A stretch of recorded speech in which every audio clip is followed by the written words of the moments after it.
Homemade pasta is so easy to make, and it's only 3 ingredients: flour, eggs, and a remote. Wait, why a remote?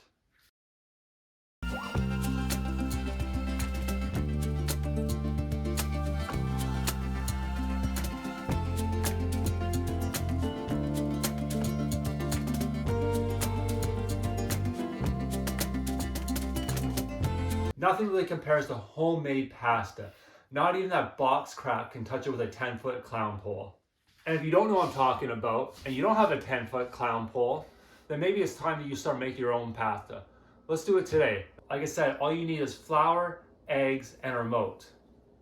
Why do you need a remote, you ask?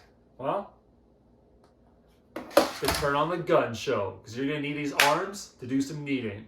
On your countertop, measure out 2 cups of all-purpose flour. In that pile of flour, make a well with the bottom of the measuring cup. Crack 3 large eggs, 1 teaspoon of olive oil, and a half teaspoon of salt. With a fork, lightly break up all those eggs and start to whisk everything together, but be careful not to break that flour down. Once those eggs are fully whisked, start slowly incorporating some of the flour from the edges into the well until those eggs and flour start to form a paste. Gradually add it in until you have a rough, shaggy mass. From there, ditch the fork and start using your hands. Start knead it, form it into a nice smooth ball. And like I said, the gun show, you're gonna have to knead this dough for 10 minutes. You're looking for a nice smooth dough and something that springs back when you touch it. Take some cling film, wrap it, and let it rest for 1 hour.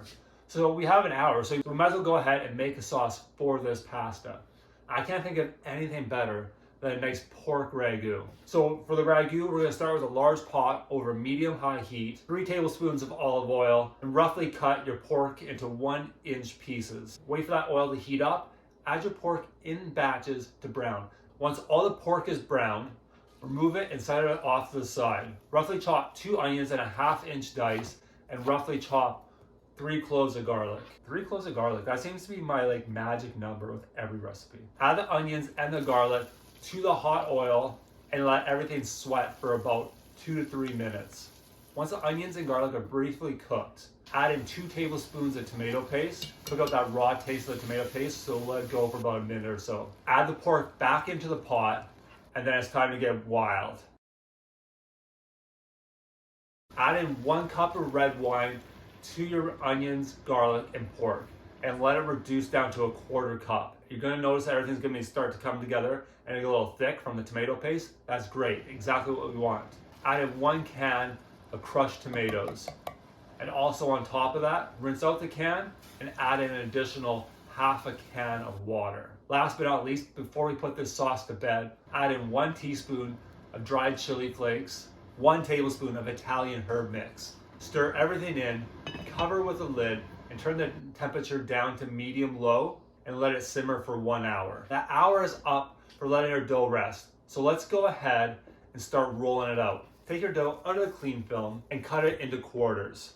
This is gonna make it more manageable for us to roll it out. And with each quarter, form into a little makeshift ball and set it off to the side.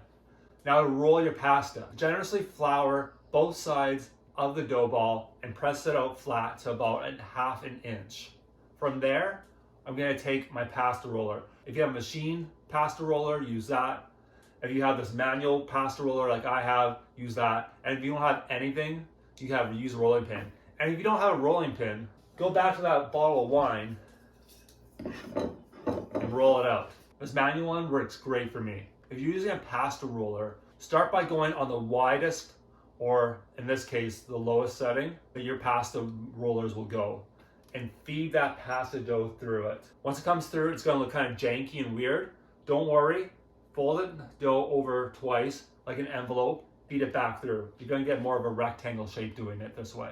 And then from here, reduce the roller spacing 1 number at a time. So you're going from 1, go to 2, roll your dough, change it to 3, roll your dough, change it to 4, roll your dough through, change it to 5, roll your dough through, until you get to the last or the second last setting and your desired thickness. You have a base for anything you want. You can make ravioli, you can even off the sides and have the lasagna sheets, you can make fettuccine, you can make penne, anything you want from this. the sky is the limit. Today I'm making tagliatelle. Probably the most rustic way you can have a pasta is tagliatelle. I am so sorry on the pronunciation of that. I'm just Canadian and from Polish immigrants, so not really Italian.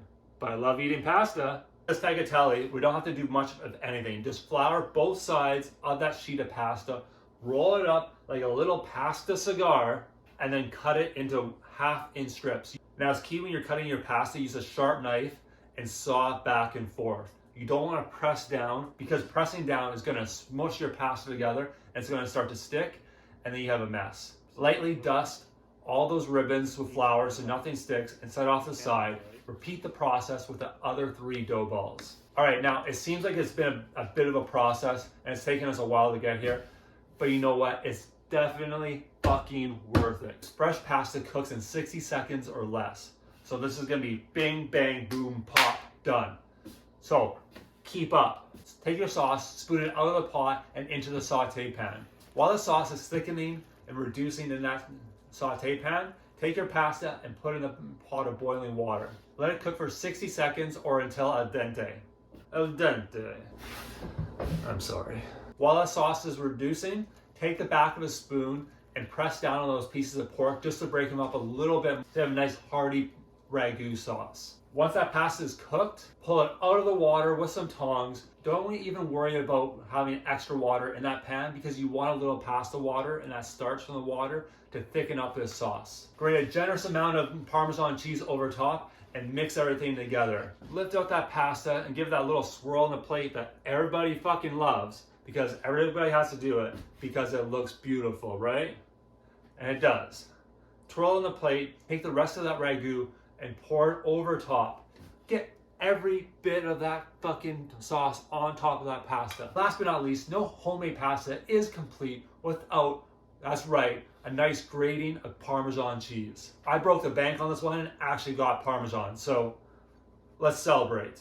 This pasta has so many different variations and so many different sauce combinations that's gonna keep you happy and satisfied and nourished the rest of your life, because you know what? Pasta is love.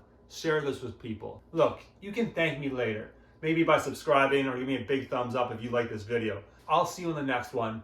Bye.